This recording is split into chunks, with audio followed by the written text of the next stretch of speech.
Yeremiya 22-ci fəsil. Allahın padşah sülaləsinə müraciəti.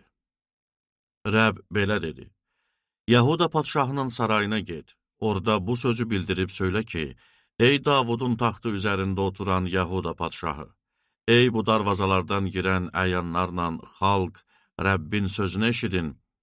Rəbb belə deyir: ədalət və salihliklə rəftar eləyin. Məzlumu zalimin əlindən qurtarın. Qəribə, yetimə və dul qadına haqsızlıq eləməyin, zorakılıq eləməyin, bu yerdə günahsız qan tökməyin. Əgər siz bu əmrə həqiqətən əməl eləsəz, o zaman Davudun taxtında oturan padşahlar döyüş arabalarına və atlara minib, əyanları və xalqları ilə birgə bu sarayın darvazalarından girəcək. Lakin bu sözləri eşitməsəz, öz varlığıma and içirəm ki, bu ev viran qalacaq. Rəbb belə bəyan eləyir. Bəli, Yahuda padşahının sarayı barədə Rəbb belə deyir: sən mənim üçün Gilead, Livanın zirvəsi kimisən. Ancaq mən hökmən səni bir çölə, kimsənin yaşamadığı şəhərlərə çevirəcəyəm. Sənə qarşı həlak eləyənlər təyin eləyəcəyəm. Hamısının əlində silah olacaq. Sənin ən yaxşı sidr ağaclarını kəsəcəklər. Onları oda atacaqlar. Bir çox millətlər bu şəhərin yanından keçib bir-birlərindən soruşacaq: bu böyük şəhəri Rəbb niyə belə xaraba qoydu? Onda deyəcəklər: çünki özlərinin Allahı, Rəbbin əhdini tərk elədilər. Başqa Allahlara səcdə və qulluq elədilər. Padşah Şallum barədə vəh. Ölən padşah üçün ağlamayın, yas tutmayın. Ancaq sürgünə gedən üçün acı-acı ağlayın.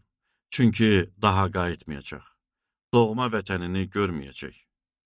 Bəli, atası Yoşiyanın yerinə Yahuda padşahı olan və buradan çıxıb gedən Yoşiya oğlu Şallum barədə Rəbb deyir: o daha bura qayıtmayacaq. Sürgün olunduğu yerdə öləcək və artıq bu ölkəni görməyəcək. Padşah Yehoyaqim barədə vəh. Vay o adamın halına ki, sarayını haqsızlıqla, yuxarı otaqlarını ədalətsizliklə tikir. Öz soydaşını müftə işlədir, ona muzdunu vermir. Vay o adamın halına ki, özümə geniş yuxarı otaqları olan böyük bir saray tikdirəcəyəm deyib, oraya pəncərələr açır, ətrafını sidr ağacı ilə örtür, qırmızı rənglə boyuyur. Çoxlu sidr ağacın olduğu üçünmü özünü padşah sanırsan? Atan da doyunca yeyib içirdi, ədalət və salihliklə rəftar eləyirdi. Ona görə də işləri uğurlu oldu. Məhkəmədə məzlum, yoxsul adamın işinə baxırdı. Ona görə də işləri uğurlu oldu. Rəbb bəyan eləyir: məni tanımaq elə bu deyilmi? Ancaq sənin gözlərin və ürəyin öz haram qazancında, tökmək istədiyin günahsız qanda, eləmək istədiyin qəddarlıqda, zorakılıqda qalıb. Buna görə də Yahuda padşahı Yoşiya oğlu Yehoyaqim barədə Rəbb belə deyir: onun üçün vay qardaşım, vay bacım söyləyib yas tutmayacaqlar. Vay ağam, heyif onun izzəti söyləyib yas tutmayacaqlar. Onu sürüyüb Yerusəlim darvazalarından kənara atacaqlar. Eşşək bastırılan kimi bastırılacaq. Yerusəlim barədə vəh. Livana qalxıb fəryad elə. Başanda səsini ucalt, avarimdən nalə çək.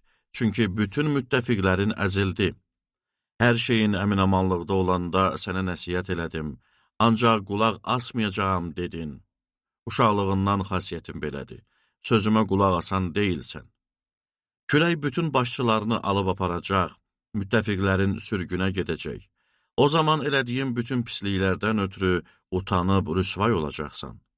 Ey sən Livanda yaşayan, yuvasını sidr ağacından quran, sənə hamilə qadın kimi ağrılar, sancılar gələndə necə ahzar eləyəcəksən?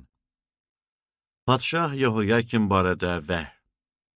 Rəbb bəyan eləyir: varlığım and olsun ki, ey Yahuda padşahı Yehoyaqim oğlu Yehoyakin, sağ əlimdəki möhür üzüyü olsan da səni çıxarıb atardım. Canını almaq istəyənlərə, qorxduğun adamlara, Babil padşahı Navuxodonasora və Xaldeylilərə səni təslim eləyəcəyəm. Özünü, səni doğan ananı doğulmadığınız yad bir ölkəyə atacağam və orada öləcəksiniz. qayıtmağa can atdığınız ölkəyə bir daha qayıtmayacaqsınız. Bu adam Yehoyakin xor baxılan qırıq bir kasa, heç kəsin bəyənmədiyi bir qabdımı? Bəs nə üçün özü də, övladları da aparılıb tanımadıqları bir ölkəyə atıldı?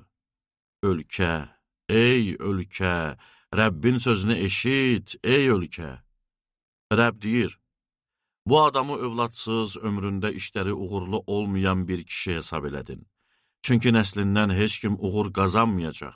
Nəslindən heç kim Davudun taxtında oturmayacaq. Yahudada bir daha padşahlıq eləməyəcək.